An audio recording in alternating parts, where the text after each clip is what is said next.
कहाँ से हैं सर?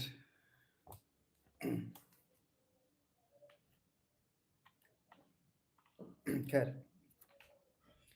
अ, नमस्कार साथियों। What to do for UPSC के इस यूट्यूब चैनल पे मैं राम जी आपका स्वागत करता हूँ। हाजिर हूँ आज एक और नए प्रयास के साथ, एक और नए विश्लेषणात्मक विषय वस्तु के साथ। और आज का टॉपिक जो कहीं न कहीं अंतर्राष्ट्रीय संबंध और आपकी सामाजिक व्यवस्था के साथ साथ अर्थव्यवस्था खंड से जुड़ेगा। टॉपिक है प्रवासी भारतीयों के माध्यम से भारत की वैश्विक पहुंच। जब इस प्रकार के टॉपिक यूँ कह लें कि जब ऐसे व्याख्यान को लेकर हम सभी उपस्थित होते हैं, तो एक चीज़ जो ध्यान में रहता है और मैं इस बात को लेकर आश्वस्त हूँ कि संभवतः आखिर में यानी कि जब ये पूरा डिस्कशन हो जाएगा तो ये समस्याएँ नहीं रहेंगी। समस्या इस बात को लेकर कि हम जब इस प्रकार के टॉपिक को देखते हैं तो हमारा जो ये है आई मीन जो कंसेप्ट है इन द सेंस जो ये है इन द सेंस कि आप किस पर्सपेक्टिव से देखेंगे। क्या आप इसे अर्थव्यवस्था खंड से जुड़कर देखेंगे? क्या आप इसे गवर्नेंस के पर्सपेक्टिव से देखेंगे? या फिर क्या इसे आप अंतर्राष्ट्रीय संबंध से जोड़कर देखेंगे? ये तमाम चुनौती कही गई बातें हैं, इसका कोई मतलब है नहीं।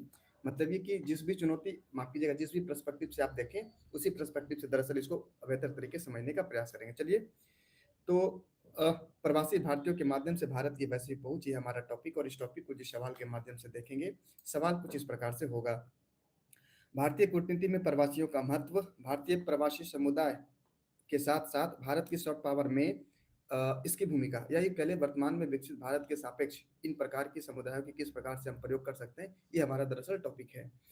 तो चलिए समझने का प्रयास करते हैं। उससे पहले थोड़ा-सा समझते हैं कि प्रवासी का मतलब क्या होता है। मैंने इसे मैंने थोड़ा-सा श्रम साध्य कार्य किया। आई मीन आई ट्राइड कि मैं इसका जो ये है दरअसल देख पाऊँ परिभाषा, लेकिन मुझे व्यक्तिगत तौर सॉरी मुझे व्यापक तौर पे कहीं मिला नहीं। लेकिन प्रवासी भारतीय कहने का असर प्रवास इन द सेंस कि माइग्रेशन करना, मतलब ये कि अपने उस भूभौगोलिक स्थिति से निकल करके किसी दूसरे स्थिति में जाकर काम करना, रहना, यही दरअसल कहीं न कहीं डायस्पोरा कहलाता है, बीच में प्रवासी कहलाता है। जैसे अगर आप इंटरनल माइग्रेशन की बात करते हैं, एक्सटर्नल माइग्रेशन की बात करते हैं, तो दरअसल आज मेरा जो मुख्य लक्ष्य होगा हम सभी का, वो होगा एक्सटर्नल माइग्रेशन का, जो भारत से बाहर जाकर विश्व के अन्य हिस्सों में रहते हैं। वो हमारे देश के वर्तमान स्थिति में विशेष तौर पे यूँ कहें तो विकसित भारत हेतु किस प्रकार से अपनी भूमिका दे सकते हैं, जिससे कि हमारा लाभ, यूँ कहें तो उनका लाभ हमारे देश को मिल सके। सबसे पहले जो अभी नए-नए जुड़ रहे हैं उन तमाम साथियों को मेरी तरफ से बहुत-बहुत शुक्रिया। तो हाँ, तो ये मैं कह रहा था कि परिभाषा के तौर पे ये कि अपने देश से किसी दूसरे देश में जाकर रहना, दरअसल इंडियन डायस्पोरा यानी यूँ कह लें तो डायस्पोरा कहलाता है, जिसे हम प्रवासी हिंदी में कहते हैं। तो ये बात है। हालाँकि ये जब परिभाषा मैं ढूँढ रहा था तो मुझे कुछ आंकड़े समझ आए। इन द सेंस आंकड़ा मुझे मिला कि वर्तमान दौर में अगर 2024 की आंकड़ा की मैं बात करूँ तो भारत से बाहर तकरीबन 3.5 करोड़ लोग दरअसल बाहर रहते हैं। और ये इंटरेस्टिंग डेटा है। और जब मैं इस डेटा के थोड़े से डीपली में जाने का प्रयास किया कि सबसे ज़्यादा कहाँ, तो मुझे ये पता चला। तो मुझे ये दरअसल आंकड़ा पता चला कि सबसे ज़्यादा अमेरिका में तकरीबन 56 लाख के मतलब 56 लाख भारत जो है वो रहते हैं। मतलब भारतीय प्रवासियों की संख्या सबसे ज़्यादा अमेरिका में है, जो कहीं न कहीं मतलब मैं आगे बताऊँगा कि इससे क्या लाभ होगा। बहरहाल, दूसरी जो कंट्री है इन द सेंस जो सेकंड नंबर पर देश आया वो है यूएई यानी कि यूनाइटेड अरब अमीरात। वहाँ तकरीबन 29 लाख के आस-पास, माफ़ कीजिएगा 36 लाख के आस-पास है ना, 36 लाख के आस-पास दरअसल वहाँ हमारे भारतीय प्रवासी रहते हैं। अगला कंट्री जो दरअसल जैसे मैं अचंभे में रहा, आप भी रहेंगे, वो है मलेशिया। मलेशिया में तीसरे नंबर पे हमारे देश के जो प्रवासी हैं, वो तकरीबन 29 लाख के आस-पास आते हैं। तो ये कुछ आंकड़ा है, ये कुछ डेटा है जो संभवतः आज के विश्लेषण में काम आएगा, जब भी हम व्यापक तौर पे चीज़ों को समझने का प्रयास करेंगे, तो इस प्रकार के डेटा के सापेक्ष ही बात करी जाएगी, ताकि जो अनावश्यक बातें हैं, है ना, वो ना हो सके। बहरहाल, तो प्रवासी का मतलब मैंने ये समझा। अगली बात हमने ये समझा कि वर्तमान दौर में किस कंट्री में कितना है। सबसे ज़्यादा अमेरिका, उसके बाद फिर यूएई और उसके बाद फिर कहीं न कहीं मलेशिया। आइए अब हम ये समझने का प्रयास करते हैं कि जो प्रवासी प्रवासी का मतलब घर से बाहर जाना, इन द सेंस अपने देश से बाहर जाना। तो अपने देश से बाहर जाने के आशय या यूँ कह लें अपने देश से बाहर जाने का मतलब क्या? कोई पढ़ाई करने के लिए जाता है, तो कोई अपने व्यवसाय के लिए, तो कोई अपनी शिक्षण संस्थान को किसी प्रकार के क्रियाविधि के लिए। तो इस प्रकार के जब क्रियाविधि हेतु आप अपने देश से बाहर जाते हैं, तो उसी के लिहाज से आयु कह लें, उसी के हिसाब से भारत सरकार कह ले या फिर हमारा जो कानून जो भी है, उसको 3 प्रकार के प्रवासियों में विभाजित करता है। सबसे पहले एनआरआई मैं विस्तार में थोड़ा-सा जानना चाहूँगा, चूँकि समझना अत्यावश्यक है।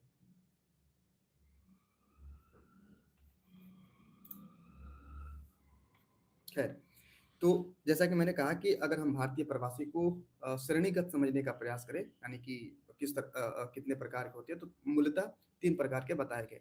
पहला तो एनआरआई, अगर मैं इसके बारे में बात करूँ तो सामान्य तौर पे जो जाते हैं, या इसको कह लें कि अस्थायी तौर पे गया आपका निवासी किसी दूसरे देश में रहने के लिए, उसको एनआरआई के अंतर्गत रखेंगे। जैसे मान ली जाए मैं स्टूडेंट हूँ, मैं छात्र हूँ, मेरी इच्छा हो रही, या यूँ कह लें मुझे अ, अमेरिका जाकर मान लीजिए पढ़ाई करना है ना? मुझे कहीं भी हार्वर्ड यूनिवर्सिटी या कहीं भी किसी भी प्रकार के अगर मौका मिलता है, तो अगर मुझे वहाँ जाना हो, तो मैं इस प्रकार के प्रवासी के अंतर्गत रखा जाऊँगा।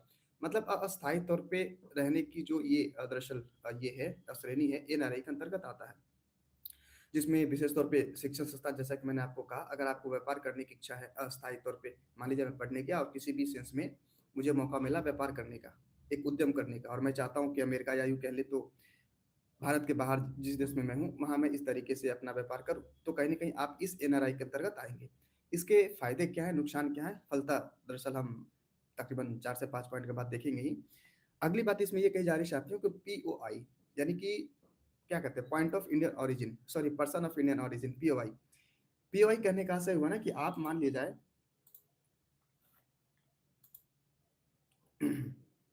पीओआई इन द सेंस कि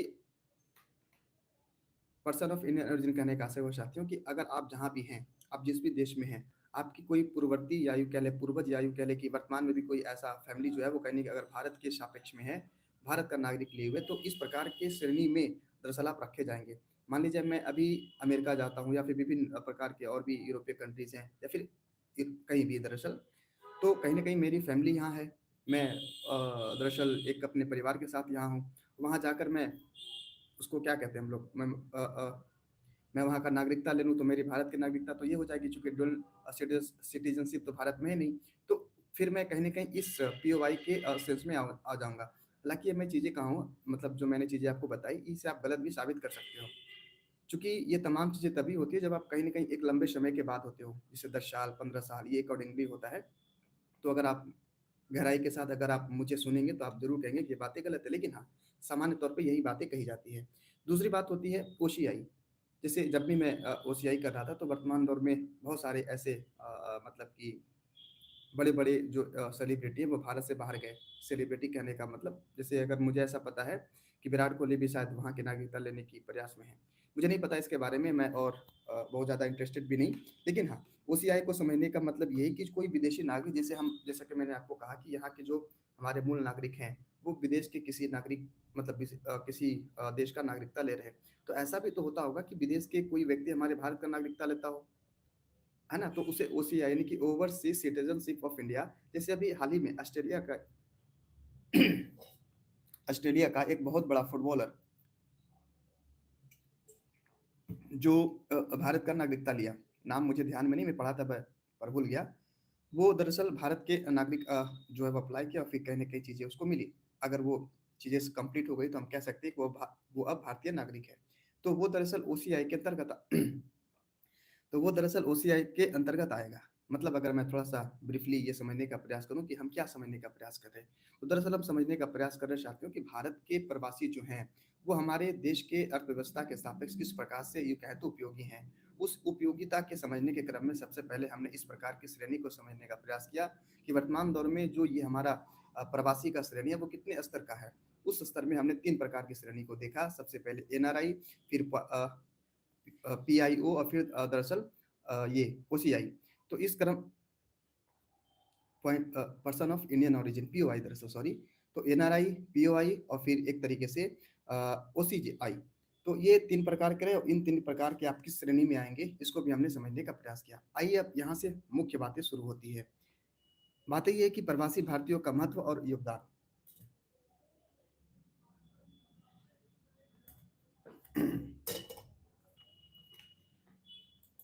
खैर, तो प्रवासी भारतीयों के महत्व और योगदान में सबसे पहली बात जो कहीं न कहीं समझने योग्य बात जो कही जा रही है वो है आर्थिक महत्व। मैं आगे तो कुछ और बातें इसमें बताऊँगा ही। पहली बात ये समझने योग्य है कि सबसे बड़ा जो हमारे देश को लाभ मिलता है वो कहीं न कहीं रेमिटेंस को लेकर। मतलब रेमिटेंस कहने का आशा ये है कि जैसे मेरी फैमिली यहाँ है, मेरी नागरिकता इस देश की है और मैं कहीं बाहर व्यापार करने के लिए या फिर किसी भी उद्देश्य हेतु जाता हूँ, अगर मेरी वहाँ धनार्जन होती है, मैं वहाँ पैसे कमाता हूँ, तो कहीं न कहीं अपने परिवार को दूँगा, भारत भेजूँगा। तो हालाँकि एक डेटा ये भी कहती है कि पूरी दुनिया में जितना जो रेमिटेंस जाता है, उसमें भारत की अकेले भागीदार तकरीबन 14% के आसपास है और भारत की कुल जीडीपी का एग्जैक्ट जानना चाहें तो 3.3% है और ये 129 बिलियन डॉलर के आसपास बनता है। तो यानी कि हमारे देश को एक बहुत बड़ी धनराशि दरअसल रेमिटेंस के तौर पे मिलती है और वो है 129 मिलियन, माफ कीजिएगा, बिलियन डॉलर।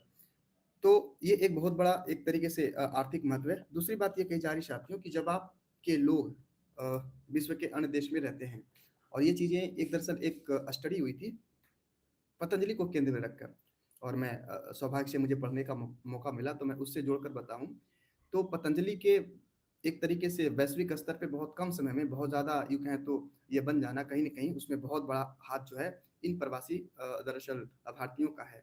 जो अमेरिकन हैं, जो एक तरीके से यूएई या यूँ कह लें यूरोपीय कंट्रीज़ के विभिन्न देशों में जो हैं, निस्संदेह अगर आपको इस बात का पता है कि एक ऐसी कंपनी है जिनकी जो गुणवत्ता है वो भी कहीं न कहीं वैश्विक स्तर के सापेक्ष है, तो निस्संदेह आप अपने जो ये है देश है उसके साथ जाना चाहेंगे और यही चीज़ें दरअसल पतंजलि को बहुत बड़ा या कितना बड़ा ये मुझे नहीं पता बट हाँ, उनको आगे बढ़ाने में इनका योगदान बहुत ज़्यादा रहा। तो इस प्रकार से आर्थिक लाभ भी होते हैं चूँकि अगर आपकी ये कंपनी वैश्विक स्तर पे इस तरीके से बड़े पैमाने पे ये कर रही, परफ़ॉर्म कर रही, तो उसका एक बहुत बड़ा हिस्सा टैक्स के रूप में भारत सरकार को जाएगा। और अगर भारत सरकार को इतने बड़े टैक्स के रूप में आएँगे तो निस्संदेह हमारे जो जन कल्याणकारी राज्य हैं, सॉरी जन कल्याणकारी हेतु जो हमारी अवधारणा है, उसको हम बड़े से बड़े और व्यापक तौर पे जो है वो दरअसल ये कम मतलब कि अपलिफ्टमेंट हेतु काम कर पाएँगे। दरअसल मैं ये कहना चाह रहा था। बहरहाल, अगली दरअसल जो लाभ है वो लाभ बताई जा रही है प्रशासन और सॉफ्ट पावर में भूमिका। प्रिमा फेसी में इस प्रकार के लाभ को बहुत ज़्यादा तवज्जो दिया नहीं जाता लेकिन जब आप अंतर्राष्ट्रीय संबंध को समझते होंगे, तो कहीं न कहीं इस बात से आप अवगत होंगे कि कई ऐसे प्रयास होते हैं जिसका दरअसल मतलब ये होता है कि वर्तमान दौर में अपनी स्थिति बेहतर किया जाए। लेकिन बहुत सारे ऐसे प्रयास होते हैं जिसका मकसद या जिसका लक्ष्य होता है कि हम दूरगामी जो भविष्य है, उस भविष्य के मद्देनज़र अपनी स्थिति को मजबूत करें। ये जो दरअसल मैं ये कह रहा कि राजनीतिक लाभ होता है और फिर कहीं न कहीं जो कूटनीतिक लाभ होता है, जिसे हम अंततः एक जो सॉफ्ट पावर की बात कर रहे हैं, ये हमारे भविष्य को सुनिश्चित करने वाले लाभ हैं। जैसा कि हम सभी ये क्या नाम है वाइस प्रेसिडेंट ऑफ अमेरिका, उनकी पत्नी क्या नाम है मैं भूल गया। खैर, तो उनके जो दरअसल ये हैं मतलब पत्नी वो हमारे देश से हैं मतलब भारतीय मूल की हैं। तो भारतीय मूल के होने के नाते बहुत सारा दरअसल लाभ मिलता है, विशेष तौर पे यूँ कहें तो सॉफ्ट पावर की एक तरीके से चीज़ें देखी जाती है। अभी हाल ही में 2 साल 4 साल पहले एग्ज़ैक्टली आप मुझे नहीं पता कब ऋषि सुनक ब्रिटेन के प्रधानमंत्री बने थे। उसके बाद जो है कहीं न कहीं वहाँ के ब्रिटेन के समाज में इन द सेंस ब्रिटिशर्स में भारत के प्रति एक जो है वो सॉफ्ट कॉर्नर रहा और अंततः उसके कई लाभ मिले। हालाँकि कई मायनों में ये भी बताया जाता है कि जिस प्रकार से भारत को लाभ मिलना चाहिए, ऋषि सुनक के माध्यम से, वो नहीं मिला। हालाँकि आरोप-प्रत्यारोप तो अपनी जगह राजनीतिक गलियारों में चलता रहता है। कुल मिलाकर एकेडमिक सेंस में देखें, तो प्रशासन और सॉफ्ट पावर में भूमिका अगर भारतीय प्रवासियों का है, तो उसका लाभ कहीं न कहीं भारत को इन द सेंस उस देश को मिलता है जिसकी उसमें भूमिका है। अगली बात कही जा रही है सांस्कृतिक लाभ को बढ़ाना या यूँ कह लें अपने सांस्कृतिक लाभ को सांस्कृतिक स्तर को बढ़ाना। मैं इसको एक एग्जांपल से बताता हूँ। हाल ही में दरअसल 2-3 वर्षों से ऐसा हो रहा, अमेरिका में दीपावली की भी छुट्टी हो रही और बड़े पैमाने पे इसे दरअसल वहाँ के लोगों के द्वारा जो कि 56 लाख के आस-पास अगर ये हैं भारतीय हैं, तो इसका बहुत बड़ा यूँ कहें तो बहुत बड़ा एक वर्ग है। क्योंकि कई मायनों में देखा भी जाता है कि एक जैसे कहते हैं ना हम लोग एक बिहारी सब पे भारी, तो आप कह सकते हो एक भारतीय सब पे भारी। हालाँकि बैठता नहीं है लेकिन हाँ, मैं कुल मज़ाक की बातें कर रहा लेकिन बात ये कही जा रही साथियों कि आपकी जो सांस्कृतिक पहचान है, जो आपकी एक तरीके से विश्व धरोहर की एक जो ये पुंज है, इसको प्रतिस्थापित करने में कहीं न कहीं इस प्रकार की समुदायों का एक बहुत बड़ा लाभ मिलता है। जैसे मैंने अभी एक एग्ज़ाम्पल के तौर पे आपको बताया कि अमेरिका में बड़े पैमाने पे दिवाली की छुट्टी दी जा रही, वहाँ के ऑफ़िसेज़ जो हैं वो एक तरीके से बंद किए जा रहे। तो निस्संदेह इस प्रकार की घटना अगर घटती, माफ कीजिएगा, इस प्रकार की अगर व्यवस्था वहाँ बनती है, तो आपके दीपावली की जो भी बातें होंगी, निस्संदेह अगर मेरे आज पता चले कि एक्स वाई जेड के लिए छुट्टी है, तो मेरी एक क्यूरियोसिटी होगी ना कि आखिर ये मनाया क्यों जाता है, इसके पीछे का जो जो भी प्रावधान है उसको जानने का मैं प्रयास करूंगा। तो इससे इससे क्या होगा कि आपकी दीपावली और दीपावली से जुड़े जो आपके भारतीय समाज है उसकी एक बेहतर छवि कहीं न कहीं भारत मतलब कि अमेरिकन के लोगों में बनेगा। तो सांस्कृतिक लाभ मिलता है। हालाँकि इसको और अगर आप अलग पैमाने में देखें तो जिस गति के साथ योग हो गया, हमारे जो ये बॉलीवुड है, अभी हाल ही में बहुत सारे मूवी आए, मैं नाम हालाँकि गेस नहीं कर पा रहा कि वैश्विक स्तर पे उनकी स्थिति क्या है, लेकिन मैं ये कहना चाह रहा कि योग और ये जो सांस्कृतिक चीज़ें हो रही, इनका भी कहीं न कहीं वहाँ लाभ मिलता है। जैसे मैं बताता हूँ, मान लीजिए मैं अमेरिका में हूँ, भारतीय हूँ और मुझे कोई शाहरुख खान कह लें, सलमान खान कह लें, कोई भी कह लें, अमिताभ बच्चन कह लें, है ना? मेरे प्रिय अभिनेता रहे, मान लीजिए मेरे फ़ेवरेट एक्टर हैं, तो उनकी जो भी मूवी आएगी कहीं न कहीं वहाँ डिमांड तो बनेगा। और इस तरीके से होता क्या है कि आपके दरअसल जो बॉलीवुड में मूवी बनाई जाती है, बात तो हमारे भारतीय की होती है, चाहे सुल्तान की बात हो, सुल्तान इसलिए मैं कह रहा, चाहे दंगल की बात हो, ये तो भारतीय जो व्यवस्थाएँ उन्हीं के आधार पे बनाई जाती है। तो कुल मिलाकर के उन मूवी के माध्यम से हॉलीवुड जो भी चीज़ें चलती है, सॉरी बॉलीवुड, उनके माध्यम से भारतीय संस्कृति को वहाँ परोसा जाता है। और ये परोसे जाने के पीछे का वजह सिर्फ इतना है कि वहाँ के जो दर्शक हैं, उनमें काफ़ी ज़्यादा भारतीय लोग हैं, हमारे प्रवासी हैं। तो इस लिहाज से सांस्कृतिक लाभ को भी बढ़ावा दे मतलब कि मिलता है। अगली बात कही जा रही है ज्ञान अर्थव्यवस्था यानी कि नॉलेज इकोनॉमी। मैंने कई दफ़ा आपको कहा भी है कि आने वाले दिनों में भारत नॉलेज इकोनॉमी का लीडर बन सकता है, बशर्ते बशर्ते आपको कुछ संस्थागत सुधार और प्रयास करने की आवश्यकता है।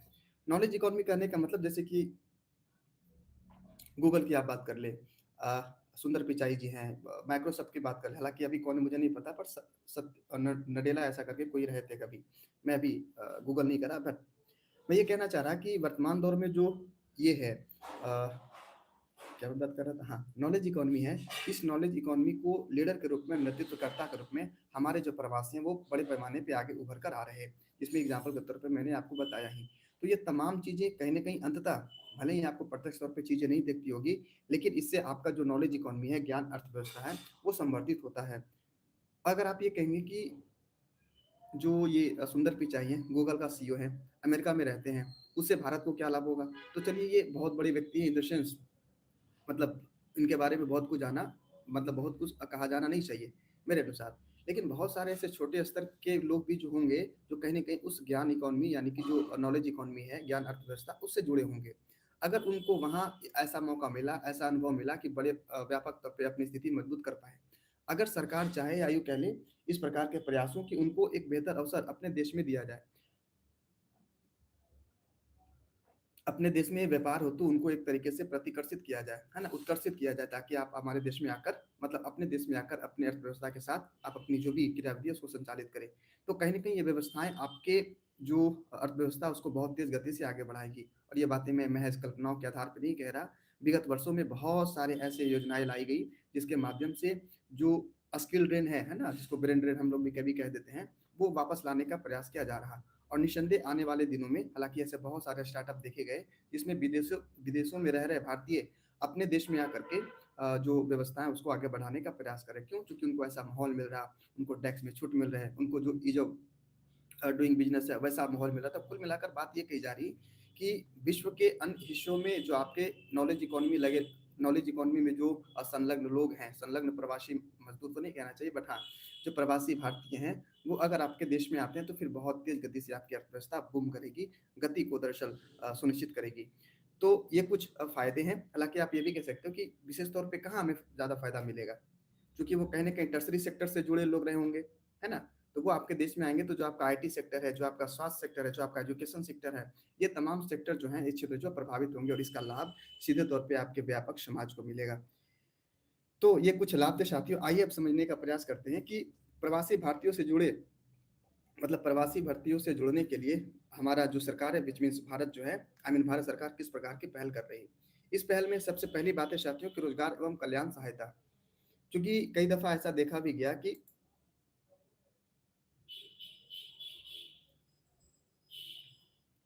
लेट मी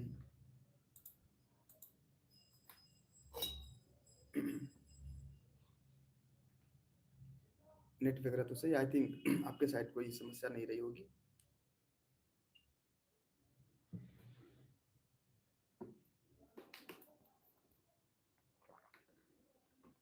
तो मैं बात कर रहा था साथियों कि प्रवासी भारतीयों से जुड़ने के लिए सरकार की क्या पहल है। इस पहल में सबसे पहली बात कि जो रोजगार एवं कल्याण सहायता। हाँ, मैं वही कह रहा था कि इस संदर्भ में कई ऐसे प्रयास रहे साथियों, जिसमें विशेष तौर पे मैं अगर मैं व्यक्ति हूँ, तो भारतीयता और जो देशभक्ति है वो चीज़ें अगर आप जेन्युइनली देखें तो सेकेंडरी चीज़ हो जाती है। सबसे पहले ये देखा जाता है कि मुझे क्या लाभ मिल रहा है। हो सकता है आप मेरी इस बात से असहमत ना हो, लेकिन ग्रास रूट लेवल पे व्यवहार में चीज़ें अगर देखा जाए, तो बात यही होती है कि मुझे कितना लाभ मिल रहा। अगर मैं एक्स वाई जेड कंट्री में हूँ, वहाँ मुझे कितने लाभ मिल रहे हैं। अगर मैं इस सेटअप को या उस प्रयास को अपने देश में जाकर पुनः स्थापित करता हूँ, तो उससे मुझे क्या लाभ मिलेंगे। मतलब है कि अंततः कहने के लाभ केंद्र में रहता है, इस बात से आप यूँ कहें तो मुँह नहीं मोड़ सकते। उसी क्रम में ये कही जा रही है कि जो हमारे माइग्रेंट हैं, जैसे मान लीजिए कोई यूएई में काम कर रहा, कोई सिंगापुर में, कोई मलेशिया में, कोई ब्रिटेन में, तो हमारे देश से जो युवा या यूँ कह लें जो नागरिक गए, उनको वहाँ बहुत ज़्यादा समस्या ना हो, इसके लिए सरकार दरअसल उनके साथ कहीं न कहीं तालमेल बैठाने की दरअसल एक प्रयास करती है। और इसके लिए सबसे पहले अगर मैं गया तो मुझे सरकार को बतानी होगी कि हाँ, मैं इस प्रयोजन हेतु यहाँ आया हूँ। तो इसके लिए ई माइग्रेंट एक तरीके से पोर्टल आप मान लें या फिर ऑनलाइन व्यवस्था कह लें, जिसमें आपको सारी बातें बतानी होती है। और अगर आप सारी बातें बताएँगे तो उसके अनुरूप सरकार के द्वारा यथासंभव जो प्रयास हैं, उस प्रयास वा मतलब उस प्रयास को एक तरीके से क्या कहते हैं उसको मतलब दिया जाएगा। प्रयास मतलब क्या ही हो सकता है। मान लीजिए मैं नया-नया गया हूँ, मुझे कानूनी सहायता की आवश्यकता है, मुझे वहाँ की जो क्लीयरेंस है बीच में ईज़ ऑफ डूइंग बिज़नेस की जो एक लाभ है, उसको लेने की आवश्यकता है। तो इस प्रकार की सहायता जो है सरकार करती है। नहीं तो आप नए-नए गए कहीं न कहीं उसको कहते हैं ना, हम लोग आम भाषा में कहते हैं भारत में लूट लेना, है ना? कि आप वहाँ जाओगे तो लूटा जाओगे, खैर ऐसा। लेकिन इसका सीधा-सा मतलब एकेडमिक सेंस में कहें तो आपका शोषण होने से सरकार बचाती है। तो दरअसल फ़ायदा पहले मन मन मतलब मैं ये कह रहा कि वर्तमान दौर में अगर आप ई-माइग्रेंट पोर्टल पर जाकर इन तमाम जानकारियों को देंगे कि मैं क्यों आया, मेरी क्या किस प्रकार की चीज़ें हैं, मतलब मैं कहाँ और कैसे काम कर रहा, तो वहाँ से फिर जो एम्बेसी है वहाँ से आपको मदद मिलती है। इससे होगा क्या? इससे ये होगा कि निस्संदेह कहीं न कहीं इस प्रकार के लाभ आपको दिखेंगे, तो आपको अपनी सरकार के प्रति, आपको अपने देश की अर्थव्यवस्था के प्रति अट्रैक्शन होगा और फिर अंततः ऐसा संभव है कि आप ऐसा संभावना है कि आप कहीं न कहीं आप फिर से अपने देश में आकर इस व्यवस्था को स्थापित कर सकें, जिससे हमारे अर्थव्यवस्था को लाभ हो सकेगा। अगली बात कही जा रही, हालाँकि इसमें और भी बहुत सारी बात होती है। अगर मेरे से जैसे मदद पोर्टल है, मदद पोर्टल मतलब क्या? कि मान लिया आपने वहाँ गया, ठीक है? आप किसी प्रकार की समस्याएँ में आप मतलब घिर गए, व्यापार वगैरह-वगैरह, है ना? बहुत सी चीज़ें होती है। तो यानी कानूनी सहायता या यूँ कह लें किसी प्रकार का आपको शिकायत करना है, तो वहाँ के प्रशासन से मान लिया आपने करा, अमेरिका के प्रशासन से या फिर जहाँ भी आप हो, संभावना ऐसी है कि आपकी बात ना सुनी जाए। तो उसके लिए दरअसल मदद पोर्टल मतलब कि ये है, जिसमें आप भारत सरकार के जो भी वहाँ नुमाइंदे हैं, जैसे राजदूत या फिर एम्बेसी जो भी आप कह लें, वहाँ से आपको मदद मिलेगी। तो ये इस प्रकार से बातें कही जा रही है और अ, अंततः ये तमाम चीज़ें इसलिए की जा रही ताकि आप मतलब भारत से आकर जुड़ें। हालाँकि मुझे जहाँ तक ध्यान में आ रहा है कि जो प्रवासी ये हैं, भारतीय प्रवासी, उनके लिए बीमा की भी बात करी जाती है। हालाँकि वो पेड होता है कि आपको ₹275 महीने देना है या ₹375, तो 10 लाख तक की ये चीज़ें दी जाती है कि अगर दुर्भाग्यवश अप्रिय अप्रिय घटनाएँ घटती हैं और आपका कुछ ऐसा स्थिति, है ना, ईश्वर ना करे अगर मौत या फिर कुछ भी हो जाए, तो फिर आपको ये चीज़ें दी जाएँगी, है ना? जिसे हम लोग बीमा कहते हैं ना? खैर, तो ये कुछ बातें हैं। अगली बात कही जा रही है साथियों, सांस्कृतिक एवं विरासत से जुड़ाव। मैं ये कहना चाह रहा हूँ कि वर्तमान दौर में प्रवासी भारतीयों से जुड़ने के लिए भारत किस प्रकार की प्रयास कर रहा है, मतलब भारत सरकार किस प्रकार से प्रयास कर रहा है। तो हमने कई बातें देखी कि कानूनी सहायता हेतु आप ई ई ई-माइग्रेट पोर्टल पे जाएँ या फिर मदर पोर्टल पे जाएँ और वहाँ से तमाम जानकारी साझा करके आप सरकार से मदद ले सकते हैं। अगली बात कही जा रही है सांस्कृतिक एवं विरासत से जुड़ाव। मतलब सरकार ऐसा प्रयास कर रही है कि आप अपने देश को भले ही छोड़कर चले गए, आपकी कुछ ऐसी दुविधा, कुछ ऐसी परिस्थितियाँ रही होगी, ऐसा कुछ लोभ लालच जो भी आप कह ले रही होगी, आप पे चला गया। लेकिन सरकार की एक ज़िम्मेदारी ये भी बनती है कि आप मतलब उस व्यक्ति को इस देश के जो भी परंपराएँ रही हैं, जो एक तरीके से सांस्कृतिक कल्चर जो भी रहा है ना? विरासत जो रहा, उससे आप जोड़े रखें और इसके लिए भारत सरकार बहुत बड़े पैमाने पे कहीं न कहीं काम कर रही है। चूँकि आप एज़ अ गवर्नमेंट इस प्रकार की अगर प्रयास नहीं करेंगे, तो ये चीज़ें इंडिविजुअल तो संभव है नहीं। इस लिहाज से कही जा रही है कि सरकार के द्वारा अनेक योजनाएँ चलाई जाती हैं, अनेक कार्यक्रम चलाया जाता है, जिसके माध्यम से उनको अपने भारत के इतिहास के बारे में, भारतीय समाज के बारे में एक तरीके से जो सांस्कृतिक जुड़ाव है उसको बढ़ाने की बात करी जाती है, उसको मतलब जागरूकता के तौर पे बताए जाने की प्रयास जो सरकार के द्वारा करी जाती है।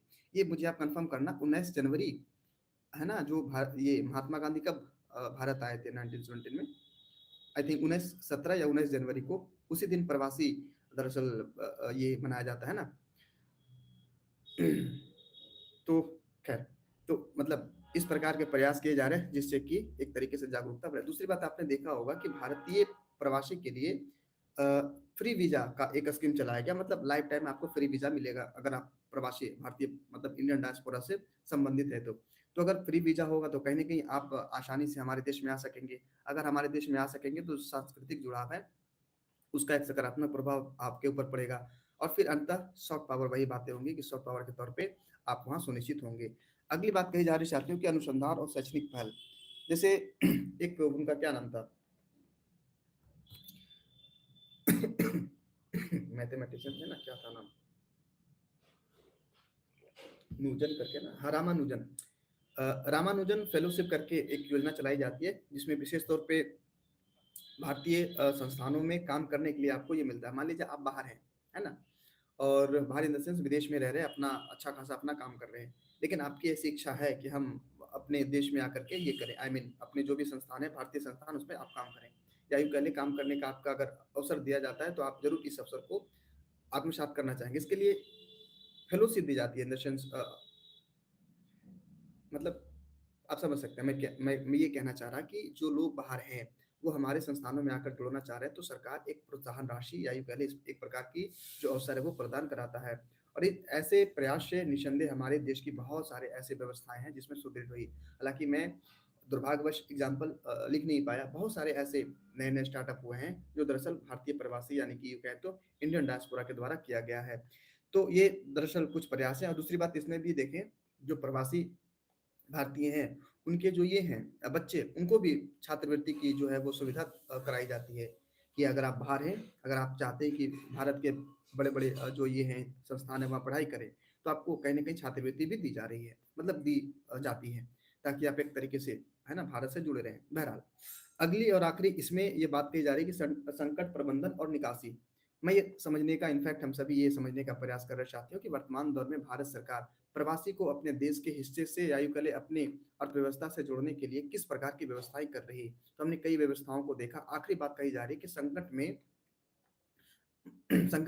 मोचन का काम करना, मतलब विभिन्न प्रकार के प्रवासी मजदूरों को, जैसे अभी हांगकांग में आपने सुना होगा कि कल मैं आज न्यूज में देख रहा था कि तकरीबन 7 ऐसे ये हैं बड़ी बड़ी इमारतें रही जिसमें आग लग गया और तकरीबन सैकड़ों लोगों की मतलब गुमशुदगी की बात कही गई और फिर कई लोग घायल और काफी संख्या में लोगों का मृत्यु हुआ। संभावना ये भी बताई जा सकती है कि उसमें कई भारतीय भी रहे होंगे। ये तो खैर छोटे स्तर पे हुआ। मान लीजिए जैसे अभी क्या नाम था उसका, रसिया यूक्रेन की मैं बात कर लूँ, यूक्रेन में बड़े पैमाने पे युद्ध हो रहा है, तो वहां से दरअसल बहुत सारे मतलब ऑपरेशन गंगा, ऑपरेशन मैत्री, ऑपरेशन लक्ष्मी, पता नहीं अनेक प्रकार के ऑपरेशन चलाए गए जिसमें भारत के लोगों को मतलब आपदा में सहायता हेतु लोगों को वहां से निकाल करके भारत लाए जाने की बात कही गई, मतलब प्रयास किया गया। और ये तमाम चीजें अंततः कहीं ना कहीं soft corner towards your country, towards India जोड़ने की बात करती है और फिर अंततः इसका लाभ भारत को मिलता है। तो ये कुछ सरकार के द्वारा प्रयास है और इस प्रयास के माध्यम से विगत वर्षों में बहुत सारे ऐसे सकारात्मक प्रभाव देखे गए जिससे बड़े पैमाने पे जो इंडियन डायस्पोरा है हमारे देश में आकर के वर्तमान में कई ऐसे नए नए स्टार्टअप्स कर रहे हैं, विशेष तौर पर एग्रीकल्चर में, विशेष तौर पर जो ये है आईटी सेक्टर है उसमें। तो ये प्रयास संभवतः सरकार का जो ये प्रयास है वो रंग ला रही है और फिर अभी और इससे अपेक्षित है सरकार के पास इन द सेंस हमारे देश के बहुत सारे ऐसे बड़े बड़े भेजा वाले जो लोग हैं जिनको जरूरत है हमारे अर्थव्यवस्था की। बहरहाल अगली बात कही जा रही साथियों कि प्रवासी भारतीय मतलब भारतीयों से जुड़ी चुनौतियां क्या हैं। इन चुनौती में पहली बात कही जा रही है कि आर्थिक चुनौती, क्योंकि लाभ में मैंने ये कहा था कि आर्थिक लाभ है, 129 बिलियन डॉलर के आसपास रेमिटेंस आता है, उस दरअसल 3.3% है। दूसरी बात मैंने ये कहा कि ये सब जो चीजें हैं रेमिटेंस की बात, ये डायरेक्टली प्रोपोर्शनल टू जो ये है राजनीतिक संबंध है ना, जो ये है political connection in the sense, जैसे अमेरिका के साथ अगर स्थिति बहुत बेहतर नहीं है फिलहाल, तो वहाँ जो भारतीय उनको बेहतर तरीके से अवसर नहीं मिलेगा काम करने का, अगर अवसर नहीं मिलेगा तो पैसे नहीं कमाएंगे वो, अगर पैसे नहीं कमाएंगे तो कैसे अपने देश में भेजेंगे।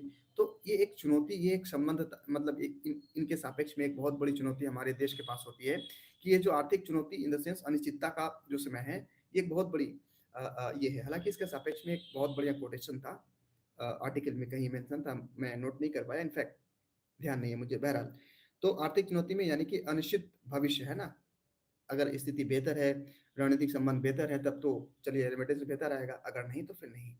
अगली बात कही जा रही साथियों की सामाजिक एवं सांस्कृतिक चुनौतियां। इसको एग्जाम्पल से समझना बहुत ज्यादा सही रहेगा।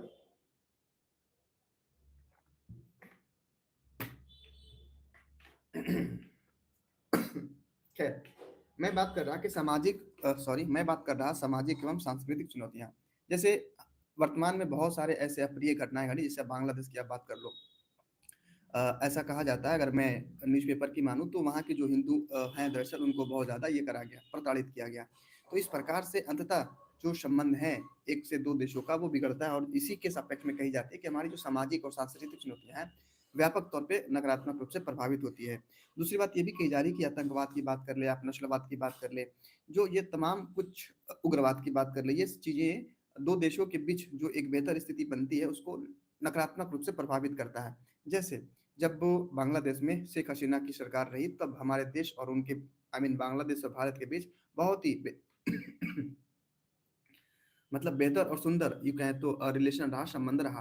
लेकिन जैसे ही वहाँ के उग्रवादियों द्वारा, माफ कीजिए अगर मैं अपनी सीमाएं लांघ रहा, तो जिस प्रकार से क्रियाविधि करी गई, उसका एक नकारात्मक प्रभाव हमारे इन द सेंस भारत और ये बांग्लादेश के संबंध पे भी पड़ा है। और ये संबंध न सिर्फ राजनीतिक रूप से प्रभावित हुई, बल्कि जो सामाजिक और सांस्कृतिक चुनौतियां, उसको भी कहीं ना कहीं बहुत बड़ा आघात, नकारात्मक प्रभाव पड़ा है। बहरहाल, अगली बात दरअसल हम ये समझ रहे हैं कि भारतीय प्रवासी के समक्ष प्रमुख चुनौतियां क्या हैं। तो ये कुछ चुनौती रही साथियों। अब वो समझते हैं कि भारतीय प्रवासियों की क्षमता को कैसे ज्यादा से ज्यादा प्रयोग किया जा सके। कहते हैं ना एक शब्दावली, मतलब दोहन करना। हालांकि दोहन तो नकारात्मक स्वरूप को ये करता है, लेकिन हाँ, मैं अपने सेंस में कहूँ तो मैक्सिमम रूप में आप कैसे मैक्सिमम वे में यूटिलाइज करेंगे इन तमाम भारतीय कैपेसिटीज का, इंडियन डायस्पोरा की कैपेसिटी का, उसको समझने का प्रयास करते हैं। बहुत ज्यादा नहीं, 2 से 4 बिंदु में ये बातें बताई जा सकती है। इसमें पहली बात कही जा रही है कि सबसे पहले आपको एक नीति बनानी होगी, आर्थिक नीति। ये एक तरीके से बनाना होगा कि किसी भी तरीके से वो आपके देश के साथ जुड़ने को तत्पर हो जाए। मतलब ये कि आप उन्हें इस बात से आश्वस्त कराएं कि यदि आप अपने देश में आकर के किसी भी प्रकार के रोजगार का सृजन करते हैं, तो आपको जब बिजनेस में मतलब जो क्लियरेंस है वो आसानी से मिल जाएगा। उसको क्या कहते हैं हम लोग, कर में छूट, यानी कि टैक्स में जो छूट है वो मिल जाएगा। विभिन्न प्रकार की व्यवस्थाएं जो सरकार के द्वारा यथासंभव दी जा सकती है, आपको दी जाएगी।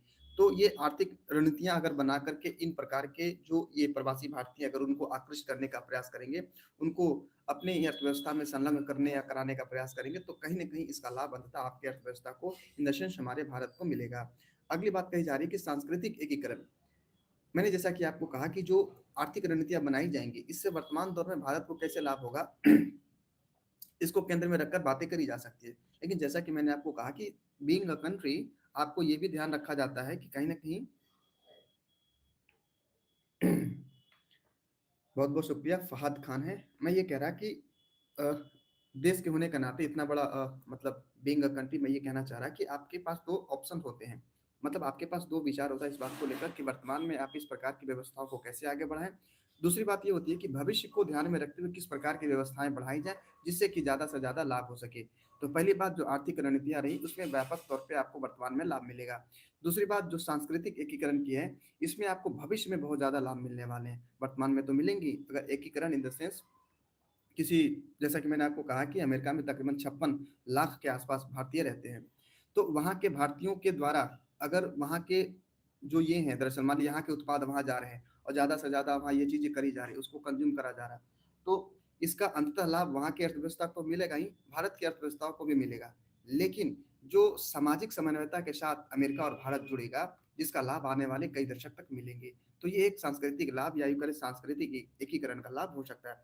और इसके मतलब जोड़ने के लिए सरकार बहुत बड़े पैमाने पे एकीकरण करता हुआ आ रहा है, और कहीं ना कहीं इस प्रकार के प्रयास की जो कुछ बातें हैं वो देखी भी गई हैं। विगत वर्षों में बहुत सारे ऐसे हुए प्रयास हुए जिसमें भारत में आकर के चीज़ें बेहतर हुई।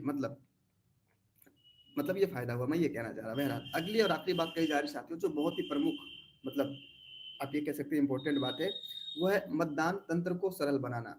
मान लीजिए मैं भारतीय हूँ, मैं बिहार से हूँ, मैं विदेश में हूँ, मेरी बहुत बड़ी महत्वाकांक्षा है कि मैं अपने राज्य के उस चुनावी प्रक्रिया का हिस्सा बन सकूँ, जो संभवतः आने वाले 5 साल को संदर्भित करेगी। लेकिन समस्या इस बात को लेकर है कि मेरे पास कोई विकल्प नहीं है कि मैं ऑनलाइन वोटिंग कर सकूँ। मैं उसी देश में रह कर के अपने बिहार के उस मतदान का हिस्सा बन सकूँ, जो संभवतः कहीं न कहीं मुझे अधिकार मिला, विधिक अधिकार है। तो इस प्रकार के समस्याओं के निराकरण हेतु सरकार को कहीं न कहीं ऐसी प्रक्रिया स्थापित करनी होगी जिसके माध्यम से राजनीतिक स्वरूप को भी वो अपना समझे। मान लीजिए जैसे मैं दिल्ली में हूँ, अभी 1 महीने पहले तो नहीं, बट हाँ 15 दिन पहले अभी ये हुए, वहाँ बिहार में चुनाव हुए। मैं 1000 किलोमीटर दूर होने के बावजूद भी जो हमारी ये है वोटिंग, आई मीन जो ये चीज़ें हुई, उसका मैं लाभ नहीं बन सका, उसका मैं हिस्सेदार नहीं बन सका।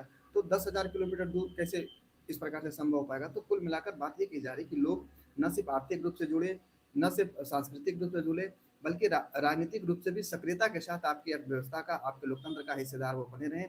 इसके लिए ज़रूरी है कि आपको वोटिंग या यूँ कह लें मतदान तंत्र को बदलने की आवश्यकता है। उनको एक ऐसा विकल्प देने की आवश्यकता है, जिस विकल्प के साथ आपके इस हिस्सेदार को लोकतंत्र की इस प्रक्रिया का एक मतलब हिस्सेदार वो बन सके।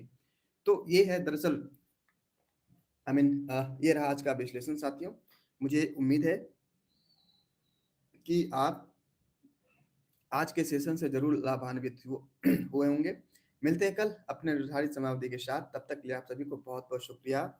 शुभ रात्रि and thanks for watching guys.